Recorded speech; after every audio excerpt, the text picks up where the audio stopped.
찬양하겠습니다.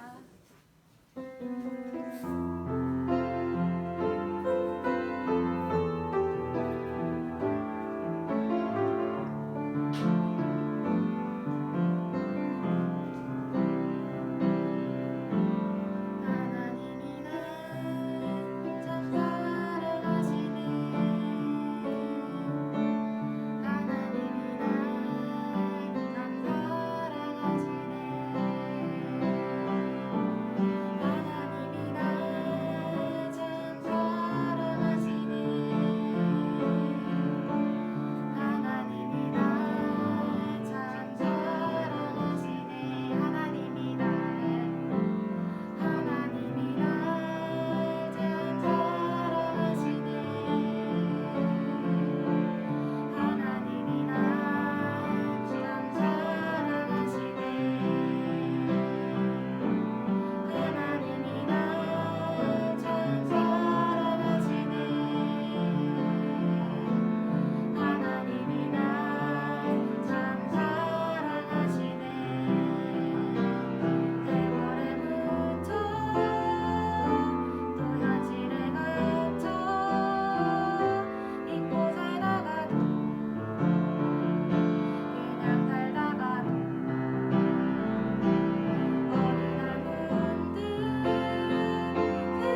하나님 감사합니다. 금요일 황금 같은 주말, 오늘도 우리가 주님 앞에 세상의 모든 즐거움과 모든 것들을 뒤로 하고 주님께 나왔습니다. 오늘 이 시간 우리가 예배를 통해서 또 말씀을 들을 때에, 그리고 그 말씀을 붙들고 기도할 때에 하나님의 크신 은혜, 하나님의 도우시는 은혜, 하나님의 그 사랑이 우리 마음과 생각을 사로잡게 하여 주시고, 우리 삶 가운데 그 사랑을 붙들고 끝까지 달려나갈 수 있는 인내와 믿음들을 허락해 주시기를 원합니다. 이 시간 가운데 주님 함께 하여 주시기를 바라며 살아계신 예수님 이름으로 기도드립니다. 아멘. 네, 오늘 말씀도 열왕기 하입니다. 열왕기 하 8장 1절부터 6절까지 말씀드리겠습니다.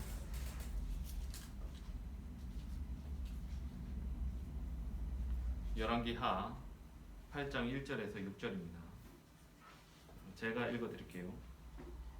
엘리사가 이전에 아들을 다시 살려준 여인에게 이르되 너는 일어나서 내 가족과 함께 거주할 만한 곳으로 가서 거주하라.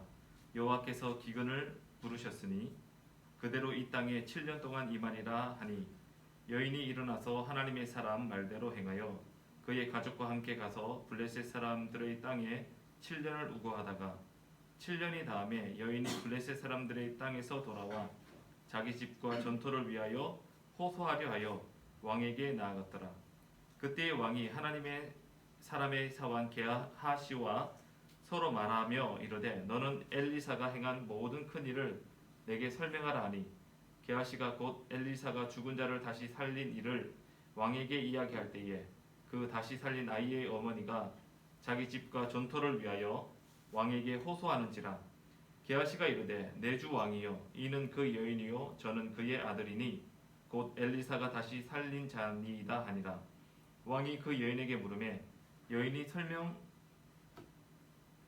설명한지라. 왕이 그를 위하여 한 관리를 임명하여 이르되 이 여인에게 속한 모든 것과 이 땅에서 떠날 때부터 이제까지 그의 밭의 소출을 다 돌려주라 하였더라.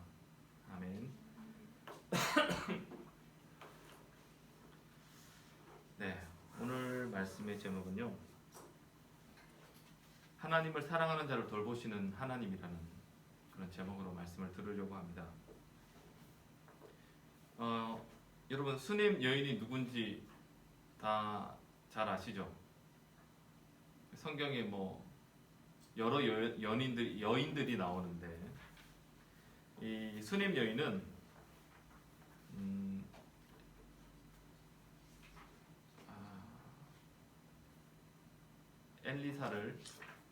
엘리사를 극진히 이렇게 돌본 여인이었습니다.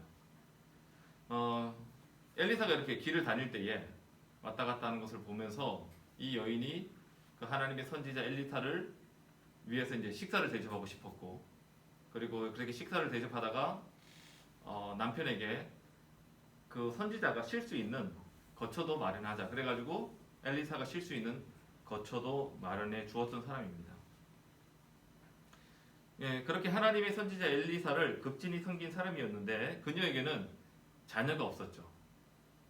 그 자녀가 없었던 그녀에게 엘리사가 하나님께서 그녀에게 아들을 주셨고, 그런데 그 아이가 소년이 되었을 때에 갑자기 죽게 됩니다. 그리고 엘리사가 그 아이를 또 살려내죠. 성경을 보면 그 여인의 남편이 나이가 많았다고 나오고 있는데, 오늘 본문에 나온 이 여인이 왕을 찾아가서 자신의 집과 땅을 돌려달라고 이제 호소를 합니다. 사실 이거는 여자가 할 일이 아니고 남편이 할 일인데, 아마 이때 그 남편은 죽거나 굉장히 연로해서 움직일 수 없는 그런 상황이었을 것 같아요. 성경에서 이 수넴 여인은 나름 유명한 여자입니다. 성경에 나오는 인물들 중에서 유명한 여자 중에 한 명이에요. 하지만 그 시대의 시대적 배경 속에서 그 수넴 여인은 사회로부터 관심의 대상이 될 수 없는 그런 여자였죠. 그래서 이 여자의 이름조차 성경에 기록되지 못했습니다. 그래서 그 당시 사람들은 그리고 그 사회는 그녀에 대해서 무관심하고 잘 몰랐을 수 있지만 오늘 우리는 이 말씀을 보면서 하나님은 그녀의 삶에 관심을 가지고 계셨고 그녀의 삶에 아주 세밀하게 간섭하시는 것을 우리가 볼 수 있습니다. 그러한 내용을 알 수 있는 게 일단 8장 1절에 나오죠. 엘리사가 하나님께서 그 땅에 가뭄이 들 것이라는 것을 말씀해 주셨을 때에 엘리사가 그녀를 찾아가서 미리 그녀에게 가뭄에 대한 경고를 했다는 사실만 봐도 그 당시 수많은 이스라엘 사람들 중에서도 그녀가 특별한 대우를 받았다는 것을 우리는 조금 느낄 수 있을 겁니다. 그녀가 그런 특별한 대우를 받은 것은 저는 제가 생각했을 때 그녀가 하나님의 사람을 그리고 그 하나님을 결국 하나님의 사람 엘리사를 특별히 대했다는 것은 꼭 그녀가 하나님에 대해서 하나님을 특별히 대했다는 것을 알려주는 것이죠. 그것이 이제 그녀가 하나님을 대하는 방식이었다고 저는 생각해요. 하나님을 아주 특별하게 여겼고 그렇기 때문에 하나님의 사람을 특별하게 대했던 겁니다. 여러분, 하나님께서는 세상 모든 사람들이 구원 얻기를 원하시죠. 알죠? 그렇지만 하나님께서는 세상에 있는 모든 사람이 구원을 받기를 원하시지만 실제로 모든 사람이 구원을 받는 것은 아니잖아요. 하나님의 사랑을 값없이 우리에게 주셨지만 그렇다고 해서 그 사랑을 하찮게 여기는 사람까지 누구나 그 사랑을 받을 수 있는 것은 아니에요. 아니, 좀 더 정확하게 이야기하면 하나님께서 그들에게 그 사랑을 주고 싶어도 그 사람들이 그 사랑을 하찮게 여기기 때문에 그 사랑을 받지 않는 거예요. 거부하는 거죠. 그런 면에서요, 하나님의 구원은 특별한 사람들이 받는 거라고 얘기할 수 있습니다. 여기서 특별하다는 것은 다른 게 아니고 그 하나님의 구원과 은혜를 귀하게 여기고 그 사랑을 깨닫고 그래서 그 사랑을 사모한다는 의미에서 특별하다는 거예요. 그 사람이 무슨 특별한 행동을 하고 특별하게 뭔가를 했다는 것이 아니라 그 하나님을 특별하게 여기고 그 하나님의 사랑을 귀하게 여기는 거예요. 그것이 그 사람을 특별하게 만든다는 거예요. 수넴 여인은 하나님을 귀하게 여긴 사람이었습니다. 그래서 하나님께서도 그녀를 더욱 귀하게 대하셨다고 생각합니다. 여러분 잘 아는 것처럼 지금 당시 나라는 어떤 나라냐면 엘리사가 활동한 나라는 남유다 나라가 아니고 북이스라엘에서 활동했어요. 그리고 북이스라엘은 우리가 잘 아는 것처럼 우상 숭배가 만연한 나라였어요. 북이스라엘 사람들 중에 하나님을 믿고 있는 사람들이 있었지만 많은 사람들은 우상과 세상에 관심이 더 많던 그런 곳이었어요. 그런 곳에서 이 여인은 하나님을 그리고 하나님의 사람을 특별하게 귀하게 대했던 사람이란 말입니다. 그것이 하나님께서 그녀를 특별하고 귀하게 대한 이유라는 거예요. 잠언 8장 17절에 보게 되면 하나님을 만나려면 하나님을 간절히 찾아야 한다고 말하고 있습니다. 제가 읽어드릴게요. 다 아는 말씀이에요. 나를 사랑하는 자들이 나의 사랑을 입으며 나를 간절히 찾는 자가 나를 만날 것입니다. 자, 우리가 이 말씀 잘 아는 말씀인데 그런데 문제는요, 우리에게 하나님을 사랑하는 마음이 잘 생기지 않는다는 점이죠. 그리고 어떻게 하는 것이 하나님을 찾는 것인지도 모르는 사람이 있을 수 있어요. 말씀을 들으면 계속해서 우리 얘기하잖아요. 말씀을 들으면 하나님을 사랑해야 되구나, 하나님을 사모해야 되구나, 그 말씀을 사랑해야 되구나, 이렇게 해야 된다고 하는데 문제는 아무리 말씀을 들어도 마음에 그 마음이 안 생기는데 이걸 어떻게 하겠어요? 과연 이 문제를 우리가 어떻게 해결할까요? 마음이 생길 때까지 그냥 기다릴까요? 아닙니다. 여러분, 그런 마음은요, 꾸준히 말씀을 듣고 읽고 묵상하면서 생기게 되는 거예요. 그럼 이것을 언제까지 해야 되느냐? 언제까지 하면 이 마음이 생길까요? 라고 저에게 묻는다면요, 저의 대답은 나도 모릅니다. 사람마다, 이것은 진짜 사람마다 너무나도 다르고 천차만별이기 때문입니다. 사실 이 하나님의 말씀을 읽고 듣고 묵상하는 이 일은요, 하나님을 만난 후에도 그 삶이 지속되어야 되는, 사실 영원히 계속되어야 될 일이에요. 왜냐하면 우리가 천국 가서도 하는 일이 그 일일 것이기 때문에 사실 이 말씀을 읽고 듣고 묵상하는 이 일은 영원히 지속될 일입니다. 그런데 이 말씀을 가까이 하는 것이 어렵잖아요. 힘들어요. 특별히 처음에는 전혀 관심도 안 가고 읽으면 지루하고 읽는 것 자체가 너무나도 힘듭니다. 그럼에도 불구하고 우리는 그 일을 애써야 돼요. 왜냐하면 우리가 왜 그 일을 꺼졌어요? 왜냐하면 우리가 그 일을 왜 애써야 하냐 하면 말씀이, 그 말씀을 가까이 하고 듣고 읽고 묵상하는 것을 애써야 하는 이유는 말씀이 곧 하나님이기 때문인 것입니다. 요한복음 1장 1절, 태초에 말씀이 계시니라. 이 말씀이 하나님과 함께 계셨으니 이 말씀이 곧 하나님이시다. 말씀이 하나님이기 때문에 그래요. 여러분, 우리가 누군가를 사랑하게 될 때 첫눈에 반하는 경우도 있죠. 그런데 훨씬 더 많은 경우는 관계 속에서 사랑을 느끼게 되는 경우가 더 많습니다. 처음에는 그 사람이 사랑스럽지도 않고 처음에는 이상하게 보이기까지 해요. 지루한 사람, 정말 이렇게 좀 내 스타일이 아니기도 하고, 그런 사람들을 우리가 처음에 만났다 할지라도 그 사람과 가까이 지내면서 그 사람하고 한두 번 만나고 이야기를 하고 여러 가지 경험이 쌓이고 하면서 사실 우리 마음에 사랑이 생기는 경우가 훨씬 더 많습니다. 우리가 말씀을 읽고 가까이 하는 것은 그런 과정을 통해서 하나님을 알게 되는 것이고, 그리고 하나님을 알면 알수록 하나님은 사랑하지 않을 수 없는 분이라는 것을 깨닫게 됩니다.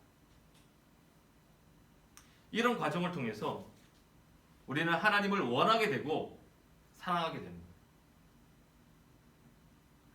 그리고 이런 과정이 필요한 것은요, 하나님이 인격적인 분이시기 때문입니다. 여러분, 인격적이라는 말이 어떤 의미인지 알죠? 인격적이라는 말은 하나님께서 우리의 선택을 존중하신다는 말이에요. 하나님께서는 인격적이신 분이기 때문에 우리에게 강요하지 않고 우리의 마음을 억지로 이렇게 하지 않으신단 말입니다. 그래서 하나님은 우리들의 선택을 존중하셔요. 선택을 존중하기 때문에 하나님께서 기다리시는 거죠. 그들이 내가 누군지 깨닫고 내가 어떤 사람인, 어떤 존재인지 알게 될 때까지 하나님께서 기다리시는 거예요. 물론 이런 노력과 상관없이 어떨 때는 이런 변화가 일어나는 경우도 있어요. 이것을 아까 제가 사랑과 관련돼서 얘기했는데, 이것은 어떤 면에서 첫눈에 반하는 것과 같은 그런 사랑과 같은 거. 그런 경우를 예를 들자면 바울이 그런 경우에 해당한다고 할 수 있습니다. 하지만 그런 특별한 경우도 이미 그 전부터 하나님께서 그의 인생 물밑에서 일하고 계셨고, 그리고 때가 무르익어서 그가 결국 하나님께 항복한 거예요. 결국 하나님께 항복하고, 그 항복할 때 역시 그가 하나님이, 예수님이 메시아구나, 그리스도구나, 구원자구나 라는 것을 깨달으면서 선택하게 되는 거죠.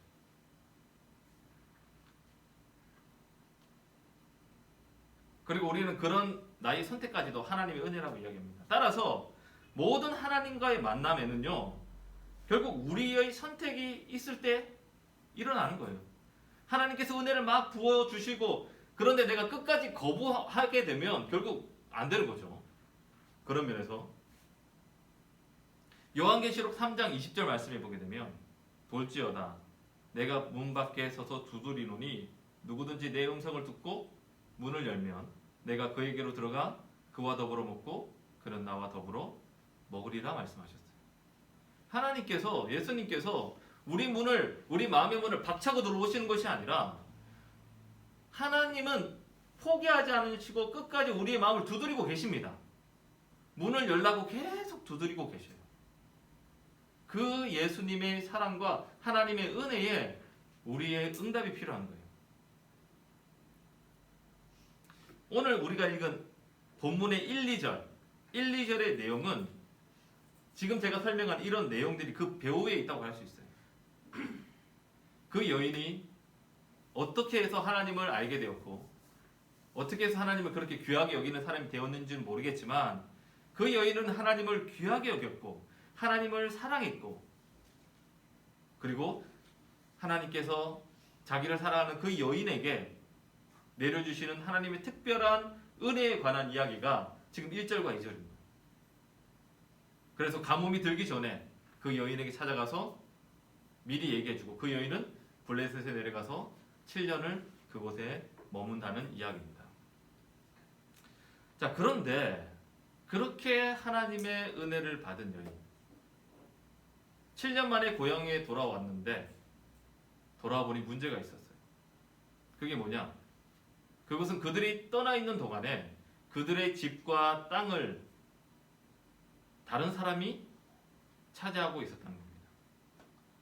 학자들은 아마도 이 땅과 집을 그 나라에서 관리하고 있었고, 아마도 왕에게 속해 있었을 것이라고 이야기합니다. 그래서 여인은 이 문제를 해결하기 위해서 왕을 찾아가서 호소를 하죠. 또 여기서 우리가 기억해야 되는 거, 하나님의 사랑과 은혜를 받은 사람, 그 사람의 삶이 형통하느냐? 그렇지 않다는 거예요. 그러니까 우리의 삶에는 항상 문제들은 항상 있다. 그런데 그 문제가 일어날 때마다 그 문제 때문에 하나님이 나를 사랑하시지 않는가? 그렇게 사람들이 생각하고 의심하는 사람들이 많은데 절대 그렇지 않다. 우리 삶에 문제가 일어나는 이유는 너무나도 많아요. 마귀가 주는 것도 있고, 내 죄 때문에도 있고, 하나님께서 주시는 것도 있고, 다른 사람 때문일 수도 있고, 그 이유는 너무나도 많습니다. 너무나도 많으니까 그런 일을 당할 때에 나에게 안 좋은 일이 일어났으니까 하나님이 나를 사랑하시지 않는가? 라고 제발 생각하지 마라. 그리고 하나님께서 나를 사랑하시면 나에게 아무 문제가 없을 것이다. 그런 생각도 하지 말라는 거예요. 그건 너무 순진한 생각입니다.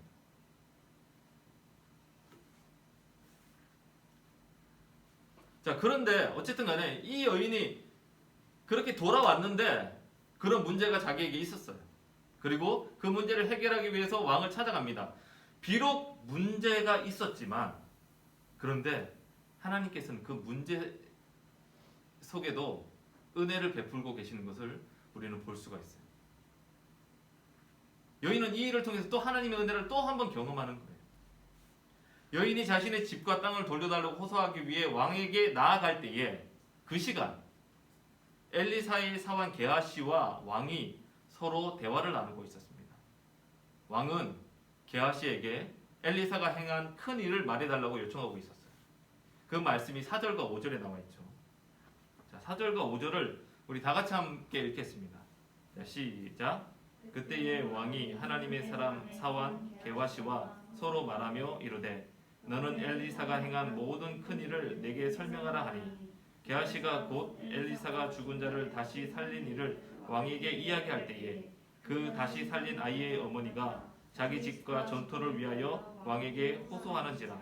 게하시가 이르되 내 주 왕이여, 이는 그 여인이요 저는 그의 아들이니 곧 엘리사가 다시 살린 자니이다 하니라. 이 말씀을 보게 되면 이 말씀에 하나님께서 때를 따라 돕는 은혜를 내려주신다는 그런 말이 있는데 다 알 텐데 그 말의 의미가 무엇인지를 생각해 볼 수 있는 표현이 나옵니다. 하나님이 역사 속에서 그리고 시간 속에서 어떻게 일을 하시는지 우리가 이 본문 속에서 확인할 수 있어요.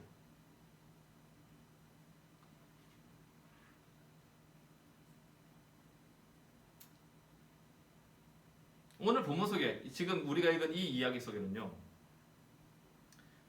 죽은 자를 살리고 그 다음에 요단강을 가르고 문둥병을 고치고 군사들의 눈을 멀게 해서 그 적군들을 몰아내게 하는 등의 기적을 행사하는 엘리사의 모습은 나오지 않습니다.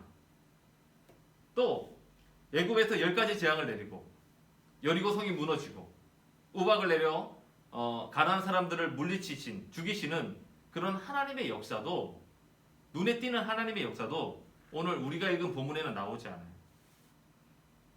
하나님께서 어떤 기적을 행하신다고 생각될 만한 어떤 일들도 오늘 본문 속에서 발견할 수 없습니다. 하지만 하나님은 우리 눈에 띄는 특별한 일들은 없지만 여전히 일하고 계심을 볼 수가 있는데, 그것을 알 수 있는 힌트가 4절과 5절에 나옵니다. 혹시 여러분 그게 뭔지 말할 수 있겠어요?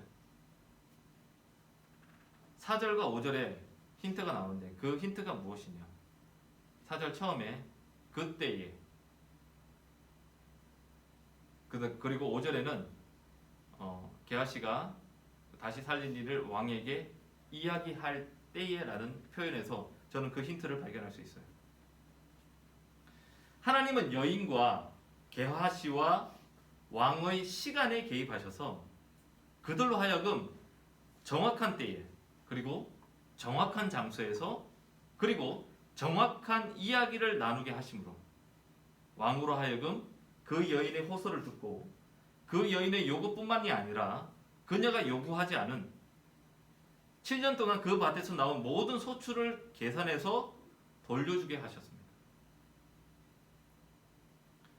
지금 여기서 말하고 있는 그때에, 그리고 이야기할 때에 게하시와 왕이 하필이면 엘리사가 행한 큰 기적에 대해서, 그리고 그 기적 중에서도 죽은 자를 살린 이야기를 하고 있을 그때에 그 여인이 그 이야기를 하는 그 시간에 맞추어서 왕을 찾아가서 이것을 호소하는 이 정확한 타이밍,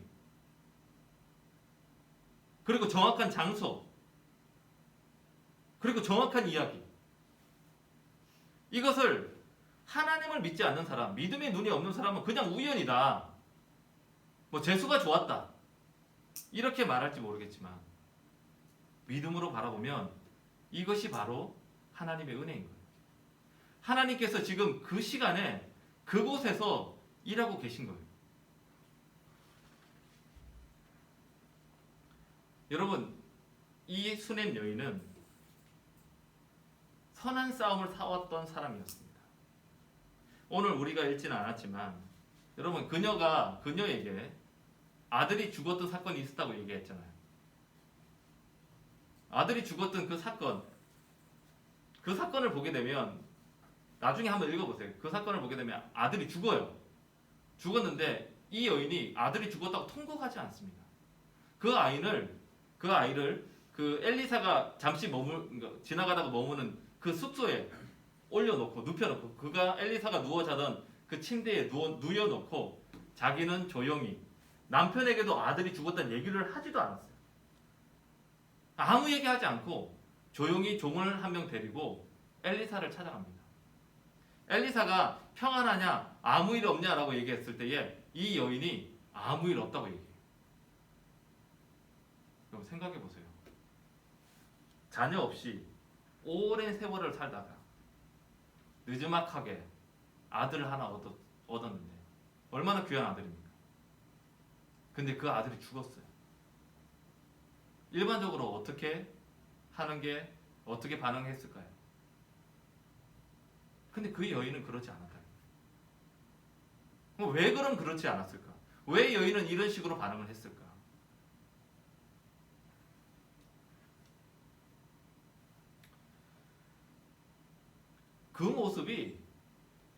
그 그녀가 하나님을 향한 믿음을 보여주는 것이고요. 그리고 그 여인의 마음속에 한번 생각해보세요. 그 여인의 마음속에 이런 것들이 아예 없었는지 아니면 있었는데 자기 마음에 있는 그런 슬픔과 이 고통과 원망에 대한 이 모든 것들을 잘 다스렸는지 그건 모르겠지만 어쨌든 그녀가 보여주는 모습은 굉장히 침착하고 안정된 모습이었다는 거예요. 이러한 그녀의 모습, 이것이 자신 안에서 일어나는 감정과의 싸움, 생각과의 싸움, 거기서 승리하는 모습이라고 저는 생각을 합니다. 그리고 그러한 모습을 생각했을 때에 지금 7년 만에 돌아온 고향에서 자신의 전 재산이 사라져버린 상황에서 그 여인이 어떠한 반응을 보였을지는 미루어 짐작이 가능한 거죠.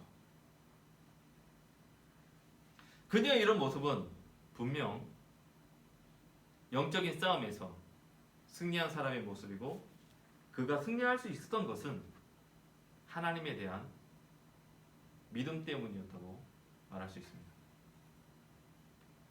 하나님을 사랑하고 그분을 더욱 귀하게 여기는 자가 되는 것이 우리가 다른 어떤 행동을 하는 것보다 더 중요한 일입니다. 세상을 살면서 보이는 것, 들리는 것에 흔들릴 때도 있겠지만 여러분 우리가 나침반이 북쪽을 가리키죠. 북쪽을 가리킬 때에도 나침반은 수없이 흔들리지만 방향을 잃지 않은 것처럼 때로 우리는 연약해서 흔들리고 넘어질지라도 다시 하나님을 찾고 구하고 사랑하는 일을 우리는 멈추지 않아야 합니다. 하나님께서 모든 인간을 사랑하시지만 자신을 사랑하고 귀하게 여기는 자를 더욱 사랑하신다는 사실, 이것은 하나님의 사랑이 편애가 있어서가 아니라 그 사랑을 거부하는 사람들에게 하나님의 사랑이 전달되지 않기 때문에 거부하고 있기 때문에 결국 그 사랑을 받아들이는 그 사람에게 더 큰 사랑이 나타나는 것은 당연한 거예요. 하나님께서 이 자신을 사랑하고 귀하게 여기는 자를 더욱 사랑하신다는 사실을 여러분 기억하고 그분의 사랑과 돌봄을 경험하고 누리는 우리 모두가 되기를 바랍니다. 하나님께서 특별한 기적이 아니라 우리의 삶 속에서 특별한 기적은 없지만 여전히 우리 삶에서 역사하고 일하고 계시다는 것을 어떠한 상황에 있든지 여러분 꼭 잊지 마셔야 됩니다. 그 하나님의 사랑과 그분을 믿고 신뢰해야 돼요. 오늘 말씀은 여기까지 전하고 우리 다 같이 말씀을 생각하시면서 기도하도록 하겠습니다.